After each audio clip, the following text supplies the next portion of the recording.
Hello, listeners, and welcome to another episode of Army Real Talk. For today's episode, we are joined by Dr. Kenneth Hartman, the founder and president of Our Community Salutes. Welcome, Dr. Hartman. Hello, Mrs. Curry, and thank you very much for asking me to join you on this episode of Army Real Talk. Wonderful. We appreciate you taking this time. And I would love it if you would share a little bit about yourself as well as your organization, which includes the mission.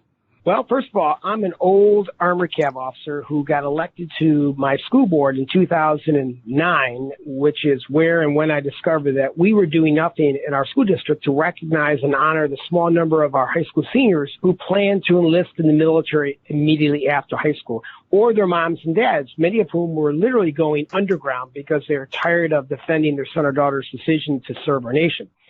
So, as an old officer, I decided to do something about that, and I planned a ceremony for all the kids in my county. This is just outside Philadelphia. In 2009, it was an amazing event. I think we had about 200 and 300 people there, 60 seniors. And little I know, the Army would do a story on us. Shortly thereafter, I got a call from a woman in Pittsburgh who said, "Hey, I heard what you did in South Jersey. Can you help us do an Our Community Salutes in Pittsburgh?" And I said, "Well, sure. We've got the website. We've got the name. We'll just call you Our Community Salutes in Pittsburgh." Year two, we had two. And so, long story short, it just continued to grow. But our mission remains very simple. It is to recognize and honor and provide support to high school seniors who are enlisting in the military, not the kids who are ROTC. I was one of those many years ago, or the kids go in the academies. They get that support.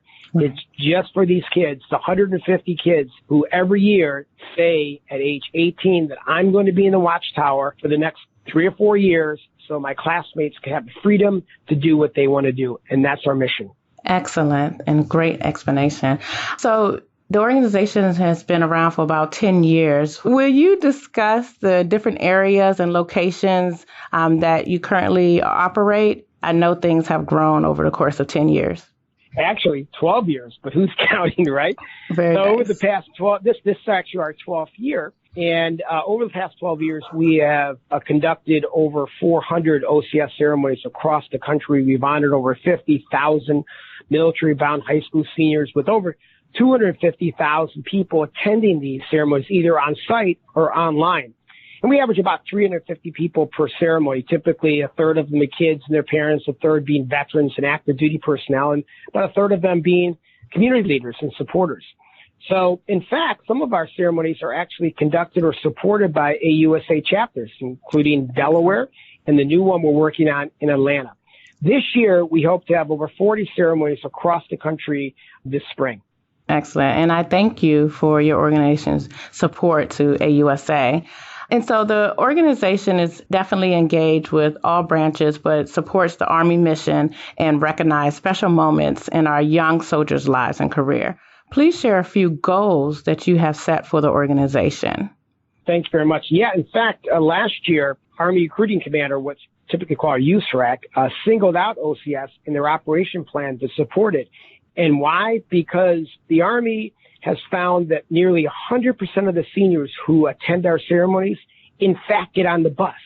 And there's no wonder why. When you surround these young kids with people in the community and people like yourself, the parents get behind it and they understand why. The other piece is that most people don't realize that 75% of all high school seniors will only serve 4 years. Mm-hmm. So helping these young patriots and their parents with the transition in and also their early planning for their transition out becomes very, very essential. So you asked me what some of our short-term and near-term ones. Well, for certainly right now, our program called OCS Connect, which is our free online community and educational resource for new service members and their parents. We created this last year because we wanted to go beyond just recognition and honoring, but to provide these new service members and their families with all sorts of resources, articles, webinars, to help them in that process. So, for example, we are launching a financial literacy program this spring for new service members and their parents because they need help with their first paycheck. Mm-hmm. So short term is going to be enhancing OCS Connect with articles and transitional issues. Long term, we hope to expand OCS areas across the country. So in 5 years, every military-bound high school senior gets the recognition they deserve from their community.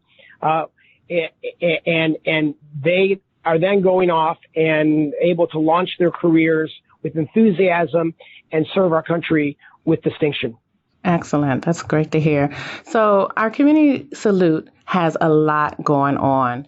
And one of the things I also saw is that you all provide different awards. So I'm going to highlight one award, the General Colin Powell Award. Could you share a little bit about that award and the criteria to earn it? So in 2009, I contacted General Powell and asked him, one, if he'd speak at my first ceremony, and two, if we could name an award after him. Well, we didn't get General to speak at our event, needless to say, but we created this award called the General Colin Powell Service Award, where the recruiters of all services can nominate a high school guidance counselor who's gone above and beyond the call of duty to provide them access to the kids in their school. So the recruiters fill out an OCS nomination form. The nomination form then goes to the local planning committee, and they select a high school guidance counselor who, as your listeners know, often is the gatekeeper for the recruiter, and that person is honored at the event. If I had $1 for every recruiter that told me as a result of that award, they were now able to get into a school that they weren't able to get into previously, I could probably retire tomorrow. So it's designed, again, to help the recruiter open up because, as we all know, in order to have a very strong Army, Navy, Air Force, etc., these recruiters have to have access to the best and brightest in the school. And this is designed to help the recruiter to open up those doors. Where would listeners go to obtain more information?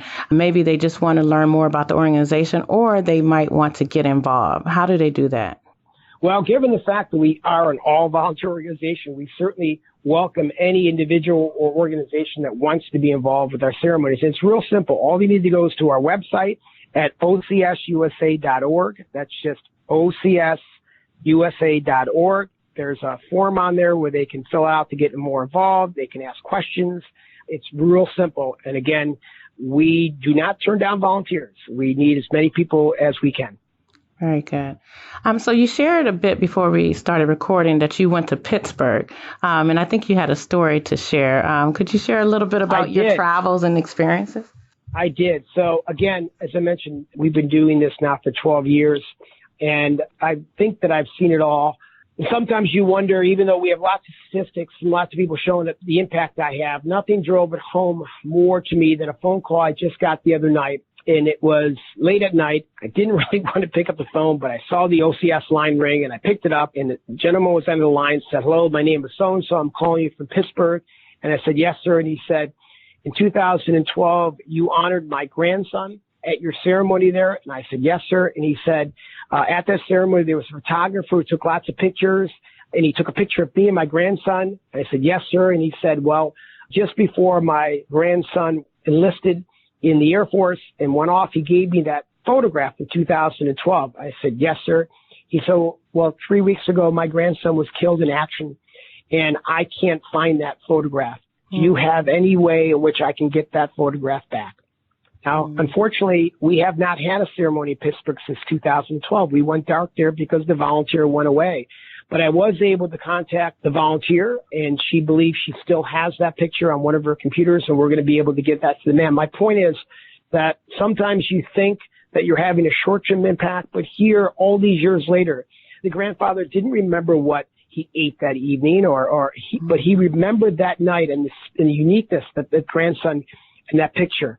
And so there's no doubt in my mind that in many, many ways, and it's just not me, as I said before, we're all volunteers. So I got the ball rolling, obviously, but it's the hundreds of volunteers across the nation that work with us to make this thing happen so that we can have an impact, a real long-term impact on families. And isn't that what it's all about at the end of the day? Absolutely. And that is really a heart-touching story that you shared. And I definitely agree with you. Our community salute, it really touches the lives of our young people, our young heroes, our future heroes. And the interesting thing is I like that you distinguish that is there to or in place to support those who didn't participate in ROTC or junior ROTC. And this provides them with the opportunity to have that support that they need as they move forward in their future. So thank you for sharing that. Well, thank you for having me. No problem. So we're about to wrap up. So I'm wondering, is there anything else you would like to share before we go? No, only that. Again, if your listeners are interested in learning more about OCS, again, our website is ocsusa.org, and they can come there. There's lots of videos on there. You can see our YouTube channel. They can see what our ceremonies look like and a form there if they want to get involved or even start a chapter in their local community. It's not too late, although we're getting kind of towards the end now in terms of planning for the spring. Mm-hmm. But what I would do is if people are interested, they should come and probably this year go to a ceremony near their location. Mm-hmm. And then I can work with them to do something closer to them in 2021. Perfect. Sounds great. So thank you again for joining us today on this podcast, Army Real Talk of AUSA. The information of your organization, again, it's really important that we share so others know what is going on in our community with our community salute, and then the support that you as a founder and leader is providing within these different communities. So thank you for taking the time to speak with us today. Thank you. Lieutenant Colonel Irby, that was a fascinating conversation I had with Dr. Ken Hartman with our community salutes. Very fascinating. But there's many other things going on in our community, right?